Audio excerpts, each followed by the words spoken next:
Everyone, what is going on? It's me again, Vincenzo Persone, your guy. Let me drink some water. So, what's going on, people?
All right. So it doesn't bother me. What is going on? Today I'll be talking about one of my biggest passions, or perhaps one of my former passions, and something that I did for a quite some time in my life, and is Ironman triathlon, right? Long distance event, running, swimming, cycling, whatever. If it was a long distance, I would do it. My name is Vince Persone. I'm your man. I'm a man of many passions, and I'm just simple and easygoing. If you can like and subscribe, it would be much appreciated. I'm from Italy. I stream from Italy, but I speak English because I do whatever I want. All right. With this being said, uh, just have a look real quick. Let's have a look real quick at the what an Ironman triathlon is and its origin, because well, now I don't ever mention it, right? Okay, because I quickly realized nobody really cares, you know. But back in the days when I would say to people that I would do Ironman, nobody would know. A lot of people thought it was a marathon. To many people, it's not even clear what a marathon is. Um, so let's just explain it real quick. And I'm using Gemini, Google Gemini. So let's see what it says. And it says this: an Ironman triathlon is a long distance endurance race consisting of 3 consecutive segments: a 2.4 mile, 3.9k swim, a 112 mile, 180.2 kilometers bike ride, and a 26.22 mile, 42.2k marathon run, totaling 140.6 miles, 226.3 kilometers. It is considered one of the most difficult one-day sporting events in the world, with most races imposing a strict 17-hour time limit to finish. I think that's quite straightforward. It's quite clear. And when it came to me, I was, I think, about 29 or probably 28 years old, and at that time I only had been working all my life, and I had a kind of a 30 years old crisis, if you know what I mean. You know, I just looked at myself. I was like, I am at my job. I don't even really love it like that. So I wanted to test myself. I felt like a sack of potato, if that makes sense. Not training. I was a bit overweight, and I wanted just to test my temper, my resilience, in some ways, you know. So I started running. Really, I started running 10k, 5k, 15k. I got to 20k eventually. Believe it or not. Uh, I still remember my first time, my first 20k run. And to this day, although I ended up running 70k, doing Ironman, half Ironman, and other ultra races and things like that, that first 20k run was the hardest, possibly one of my hardest run of my life, because I was at the beginning of it. I didn't know what I was doing, and I just got out there and run this 20k, and I remember I was completely destroyed. Like, I was like, man, I at that time I didn't have the Ironman in mind. At that time I just wanted to get fit and run a marathon. Eventually, I did run a marathon, and my first marathon was actually, where did I put my? So I need to drink. 1 second. So for my first marathon, it was not in a competition. I just woke up one day. It was my day off, probably was springtime of 2014 or 2015. And I just went out and I said, I'm running 42K.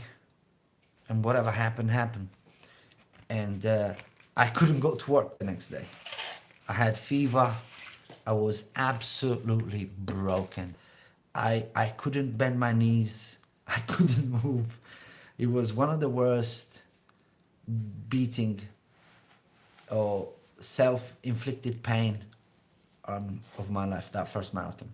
Because it's hard to believe, but to me, like my first 20K, my first marathon were harder than my first Ironman. Because when I got to my first Ironman, it was a difficult competition for sure, but I was ready.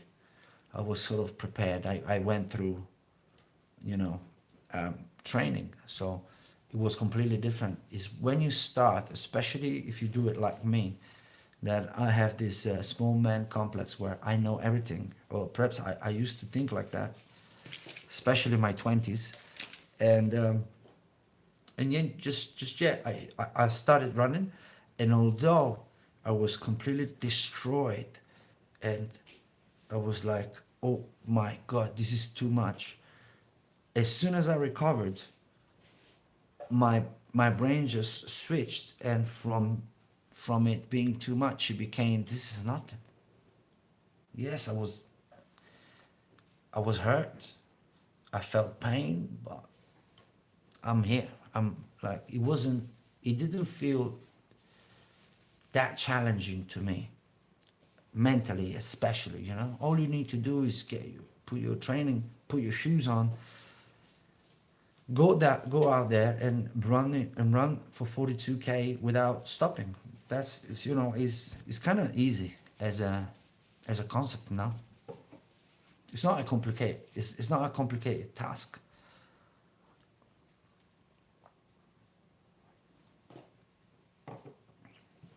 But yeah, so I wanted more. I wanted more. I wanted it more difficult. I wanted the more challenge. This wasn't enough for me in any way, shape, or form. And I don't remember how, but I believe on YouTube, I came across this video of this man pulling his disabled kid. It's very like emotional, like video, but it's still there. It's still on YouTube, of this man pulling his kid. First, he was swimming, and I know nothing at this stage. I know nothing. He's swimming and he's pulling him, right, with a little boat, right? Then he gets out of the water and he starts cycling and he's pulling him again. And I'm like, what the hell? What is he doing? And then he starts running and he pushes him, right? And I'm like, this man is a god. Like, who's this man and what is he doing, right? And that is the first time I came across the word Ironman. So I'll go through the website and I read basically what I'm reading now. It's considered one of the most difficult one-day sporting events in the world. And I was like, wow. One of the most difficult sporting events. Oh my God, what is it? So I went through it. And I'm like, oh my God, swimming. So I checked the distance. When you don't know, it's kind of better. Because when you don't know, just you read numbers and they're just numbers. Right? I tell you 180K, I tell you 250. If you never rode a bike, you're like, yeah, okay. And that was the same for me. So the numbers really didn't hit me, right? So the distance, I didn't really catch the distance immediately. I got caught with the swim, the bike ride, and the run. And I was like, I got the run. I thought I had the run. I said, well, I can run. I run a marathon, I can do that. Riding a bicycle, I don't think I can do. I didn't know how to do that. I think, yeah, like no experience with time trial bicycles or road bicycles or anything. Like I used to ride the bike like a normal kid. At around 15, I just stopped. So I didn't have any cycling experience whatsoever. And that felt like a good challenge. And then I had to swim, and then I looked at the swim. First and foremost, I'm scared of deep water to this day. And you're like, how could you be an Ironman and be scared of deep water? Here it is in front of you. You know? Um, so that was a big challenge for me. And obviously, I didn't know how to swim at all. Like, I was like, my God, this is extremely challenging because I have to learn how to swim. I have to find a swimming pool.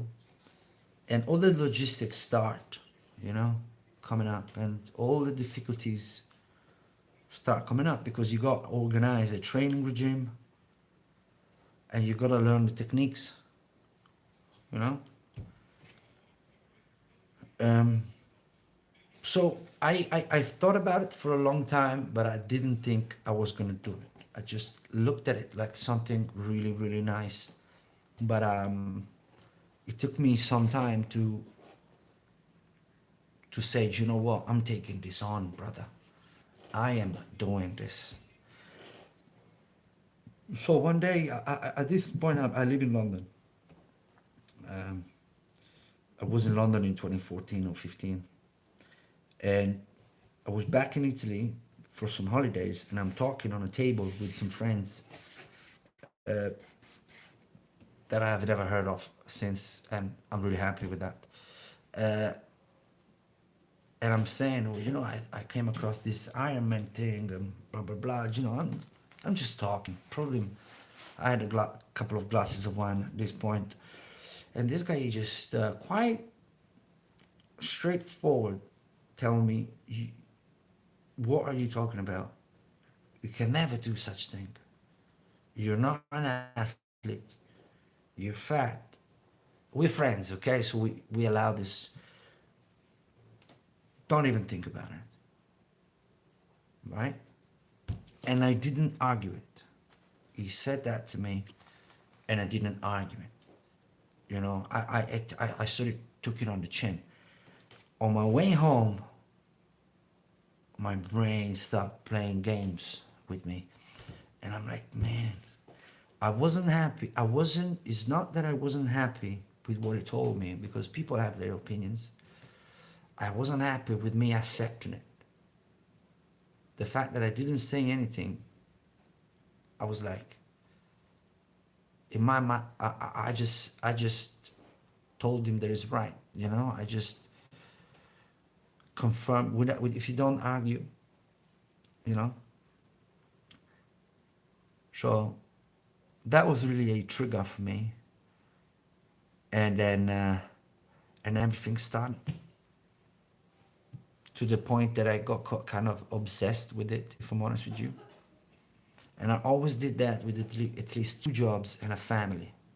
Because by the time I got to the Ironman, I had a full-time job, very demanding. I had a little part-time job, and I had a wife. My kid was about to be born. My first son was about to be born, so it wasn't easy at all. So I would use um, the commuting distance between from home to work, and I would either ride to work or run to work, and I do sprints. And then I go to the pool. I found a nearby pool, and then it became the fact that I had to learn so many things made it so nice, so good to me, because I felt, oh man, I'm learning how to swim, I'm learning how to ride, I'm learning how to run. I am becoming a complete athlete. That's how I thought. And if I complete this, I finish one of the most difficult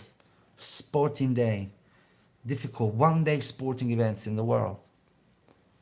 So I am capable of something. That was my goal at that time. And that's it, man. And I can talk about how I used to train and whatever in another episode. But the thing about Ironman training is that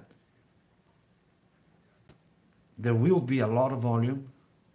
There will have to be a lot of volume, right? Because it's a very long event. So you have to be capable of taking substantial physical damage and be good with it. Because during the race, it's a flipping wrong race. Many things will happen during the race. So you got to be used to being out for a long time. You got to have a day where you're out all day, you know. But if I could go back and, because I trained Ironman, I stopped since I moved back to Italy because Italians don't like trainers. Italians like to make the mistakes on their own, and I accept it. But if I could go back with the experience that I have now, I would reduce the volume by like 20%, and I would increase strength and conditioning by 10% and 15%. Because on my second Ironman, which was my best, because I reduced my volume and I started lifting. I started to work at being a stronger man, because ultimately strength is the number one pillar of fitness. It's very, very important. Strength. Everything comes from strength. Okay? So I used to do a lot of squats, a lot of deadlifting, um, pull-ups, chin-ups, and things like that. But mainly squats and deadlift, because obviously I didn't want my upper body to get too big, right? I wanted to stay lean and light. So my goal was in a total body strengthening season, that particular season, and it worked out magic. It has tremendous effect on performances. If you were a runner now, just a runner, and you run long distances, like you run 50K, 70K, whatever, and you don't lift any weight, try to take some running off. Like one day, you swap the running with some good lifting, with somebody that can help you with a technique, something that allow someone that help you targeting strength, because you can lift weights, but it's not, maybe you're not targeting strength. To target strength, there's a particular way you have to train. You have to approach the weight. Yes, in my case, what I liked to do, because major damage on any exercise, the major damage on the muscle, and it's a positive because that's what you want to do. It happens on the negative phase of the movement, and then isometric contraction, right? So in my case, what worked magic was slowing down the negative phase, right? The hardest part of any exercise. Have a strong positive, yeah, and allow those isometrics, those contraction, concentric and eccentric.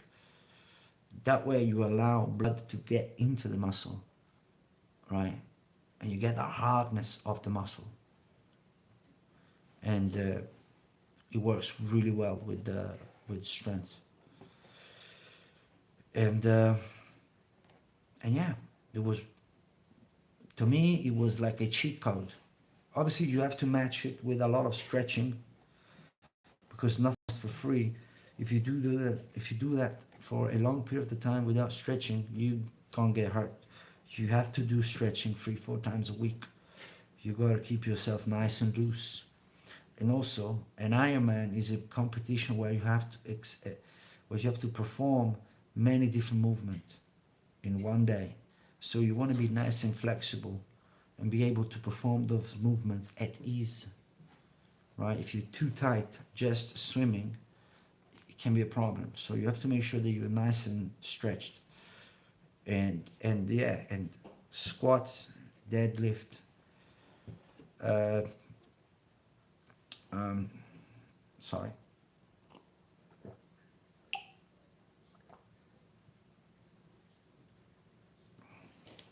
reverse hyperextension, core strength, um, exercises, and that's it. Just targeted training. Um, 80 to 80% of 80% of the training of an Ironman should be done at easy pace. So if you go running, if you're doing your 30K run, you do it at low pace, slow pace, easy pace. Okay? Because you want to be out for a long time. You want to get that muscle memory. You want to adjust your stride. It's not always that you have to run as fast as you can, because they're very detrimental for the body, those sprints. That is where you get hurt. Okay? So a majority of the training should be done at easy pace. And major focus should be on technique in all the sports involved. Running, you gotta learn how to run for triathlon. Cycling, the same. On a time trial bike, extremely difficult to do. And swimming, for triathlon, you use your legs a little bit less. You gotta learn how to look every once in a while, otherwise you swim off course and you make the swimming route longer. So there are many things. So if you're a young man and you want to, test yourself and learn a lot of things, Ironman, it's definitely something that can be done. Now that I'm talking about it, because I feel quite far removed, because my last competition was in 2022. It was a complete disaster, because I showed up absolutely broken. I really did pushed it too much. I was injured, and I didn't get to finish the competition. Uh, I don't know why. What I was talking about, I don't even know. So yeah, now that I'm far removed, and I see all the things that I had to do, I'm like, damn, man, that was a man on a mission, I guess. You know, that's some work, man. That is some work. Origins. Let's check the origins of the Ironman.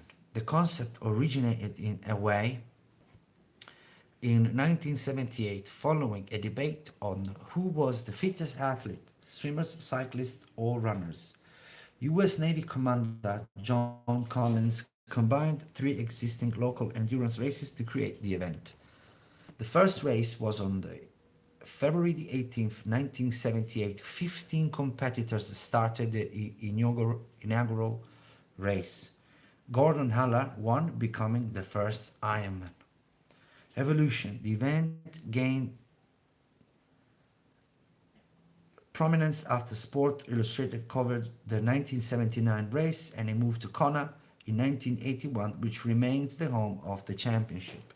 Because yeah, if you get to like the first 50 or 70 in your age group, you get qualified for the world championship. And that is not, I got close to that.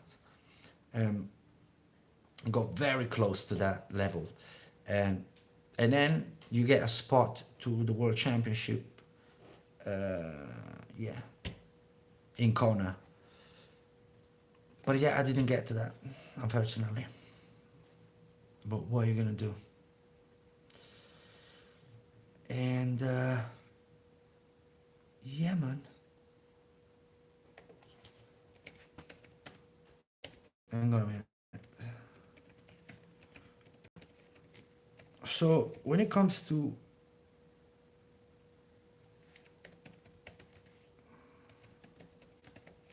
let's see what it says. So when it comes to, let's say, running is awesome. If you're fit, if you're lean, if you're thin, running is awesome. Uh, 90% of the people out there don't need to run. It's actually bad for them. If you're overweight, right, either because you have too much muscles on or fat on, running is not good for you, right? Because running is meant to be done, and I explain to you why, when you are lean and light, because it's really bad on your joints, your ankles, your feet. Feet are not joints, but they're bad on your feet, on your ankles, on your knees, on your hips, on your shoulders, because that pounding, the pounding, especially again if you're overweight, the pounding is extremely damaging for you. So if you, and I'm telling you for what it is. I'm telling you this for what it is. If you can do whatever you want, but to me, the best thing the best thing a person can do to break a sweat and to breathe in the open and burn some calories and is have a nice walk. You know, get a nice backpack, put a backpack on with some water in it, a couple of snacks, and get lost in the woods.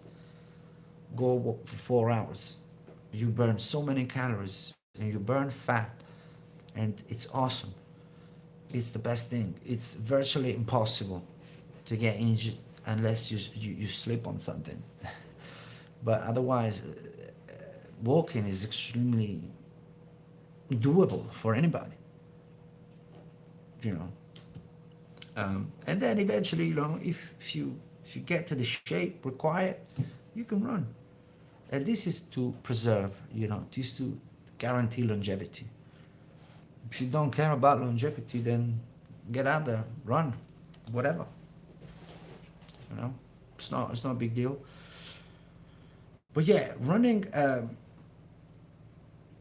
there is a lot of technique involved in it, and is absolutely overlooked because anybody can start running in some ways. They flap the feet sideways, and they don't engage the right muscle, they don't land the right part of the foot, so they hurt their knees immediately. They go to the physio tell them they have this and that. It's actually because the way the weight and the power and the resistance is transferred through your body is wrong, right? So the joints take the punishment. If the chain is correct, if you land the right part of the foot, the chain, so the weight is absorbed by muscles, not by bones. If you don't engage the muscles because the foot is off, those muscles won't get fired, and impact, something's gonna take that impact, bro, and that will be your knees.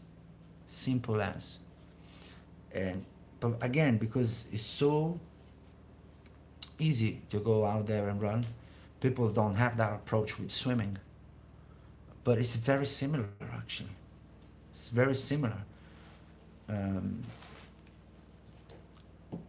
I'll give you an example. I knew this guy that he was a good rider, cyclist, a good cyclist, very good cyclist, better than me. But it doesn't take much to be a better cyclist as me. I started cycling age 28, and the year after I was an Ironman. So of course I'm not a tremendous cyclist. I'm good. I mean, I can't complain.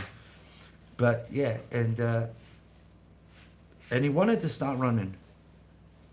He wanted to start running, and I said to him, because obviously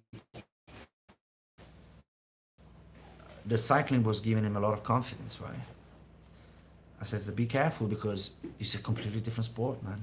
You don't know what you're talking about. It's a completely different sport. Well, you know, I got the condition from the cycling. I said, you know what, do whatever. He went running. I don't know what it did, but he came back a little later, telling me that all the inner parts of his legs were hurting him terribly. You know, he was in pain, the inner part, and I didn't tell him because he was being arrogant to me. So when you're arrogant to me, I don't bother. But I knew that was going to happen because I looked at him walking, and he was the classic person that would walk with his feet looking sideways.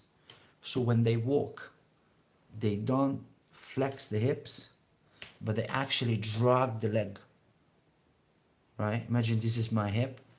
I flex my hip to walk. I lift my knee and I walk, right? But if I land my foot sort of straight, if I keep my foot outward and I drag it, all the hip flexors engagement is missing, right? So you basically have part of your muscles asleep because you learn this walking technique that doesn't require them to be fired, okay? So you have, and on the bicycle, although on the bicycle you do this movement, the impact is a completely different ball game for those muscles. So he went running, he came back, the all his hip flexors were completely messed up. Yeah. And I'm confident also it was probably dragging his hips, dragging his knees, you know. They drag, you can see a lot of people dragging their legs while they walk. And yeah, you know what I mean? It's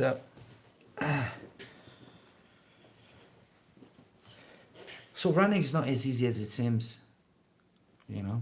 It's not as easy as it seems. You gotta understand the stride. It can't be too long. You don't want to bend your knees too much. You want to actually maintain. It's not the easiest thing to learn. Like anything else, when you get to a certain level, it's not the easiest thing to learn. The same thing was with the cycling. You can't cycle. You can't ride an Ironman like you would ride a cycling competition. Cycling has always been my least favorite of them all. I don't like cyclists. I don't have a passion for bicycles. I don't like riding for 5 hours. I'd never liked riding for 7 hours. Never been my passions. And cyclists are not funny people. They're idiots, most of them. I'll be honest with you, they arrogance, they flip people on the street, they go through red lights. They're terrible, and I'm not like that. But yeah, for the cycling for the Ironman, you have to learn how to continuously keep the same motion with your legs. You don't want to stop them and push and have this change of strength used. You always want to keep this like you would ride it like you ride a spinning bike.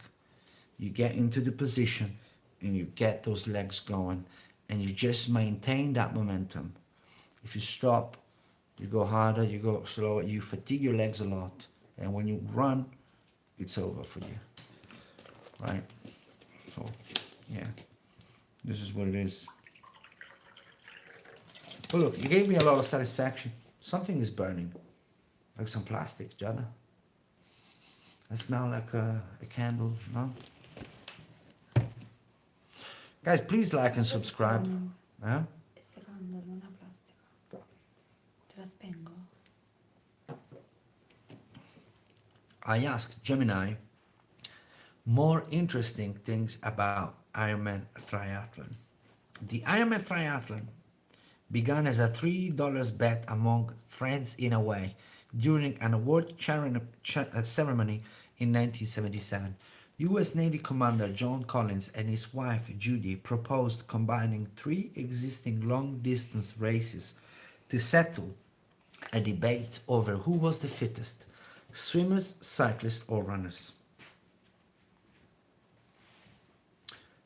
Interesting. Colin famously declared, "Whoever finishes first will call him the Ironman."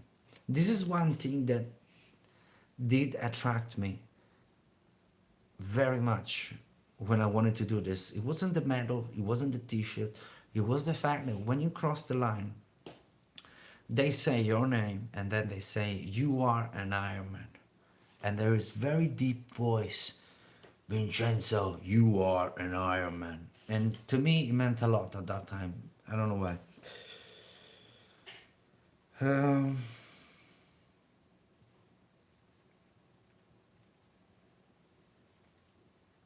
in 1978, the first race, only 15 men started the inaugural, I don't know how you say it, inaugural, whatever, event Oh. on February 18th, 1978. 12 finished, with Navy communications specialist Gordon Haller becoming the first ever Ironman with a time of 11 hours, 46 minutes and 58 seconds. Jada, I am faster than the first ever Ironman of a good hour as well. Wow. Different time, Wow. different era. I'm joking, obviously. Wow. The bragging rights rule, the original rule book was just 3 handwritten pages. The final page featured the now famous exhortation: swim 2.4 miles, bike 112 miles, run 26.2 miles, brag for the rest of your life. That's what says on the rule book. And that's actually true. Everyone has ever done an Ironman. I don't brag about it You anymore. don't brag about it, but you love to talk about it because Now, it's if an somebody amazing knows it, if experience. somebody asks me, I like it. I spend a lot of time doing Because this, I think it's an amazing but experience. it will never come out That's not from what me. I said. I meant because it's an amazing experience. You guys like to talk about it. Yeah, yeah, absolutely. The Iron Nun, Sister Madonna Bouder, holds the record as the oldest woman to ever finish an Ironman, completing the 2005 World Championship at age 75. Recently, Natalie Graybo became the oldest woman to finish the World Championship in Kona at age 80 in 2025. That is something incredible. Yes. 80 years old completing an Ironman. Are you serious? So, Ultimate longevity. Japanese triathlete Hiromu Inada is the oldest person to ever cross the finish line at the Ironman World Championship, completing it at age 85. At 92, he was still competing in half Ironman events as recently as 2025. Man, people are special, bro. There's some special people out there, Jenna. mm-hmm.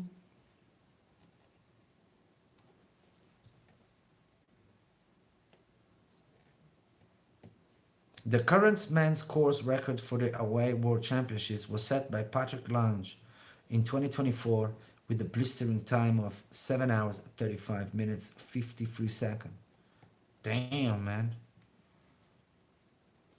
7 hours and 35 minutes, Jana. Bro. What? Bro. Who is it?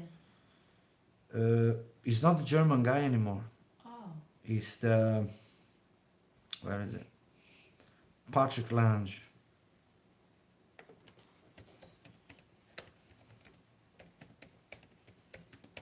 My God. That's hard, man. 7 hours and 35 minutes for something like this is hard.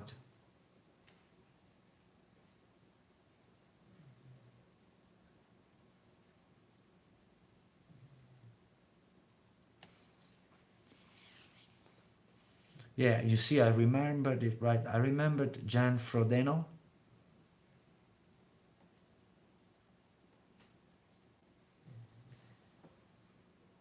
And Patrick Lange. That's not me.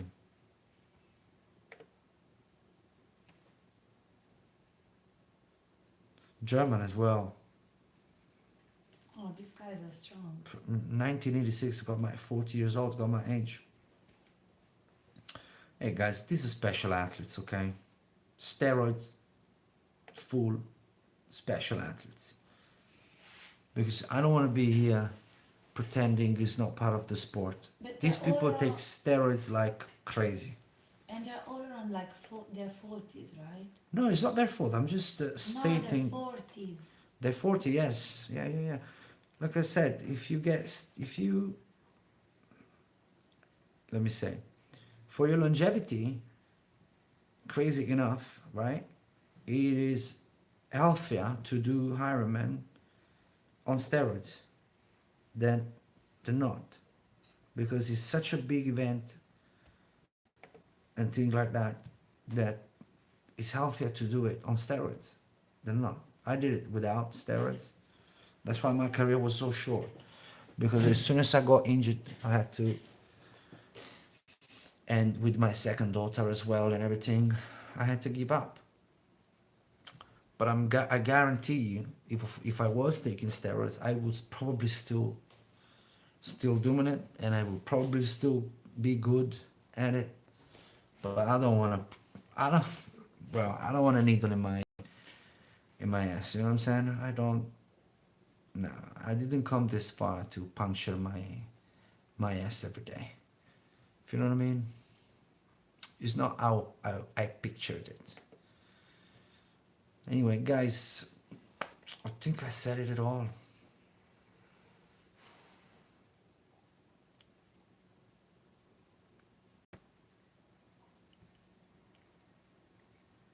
Guys, I think I said what I had to say. And that's it, right? The thing was about training for Ironman, long distance running, and weight training. Yeah, I mean, let me see this message.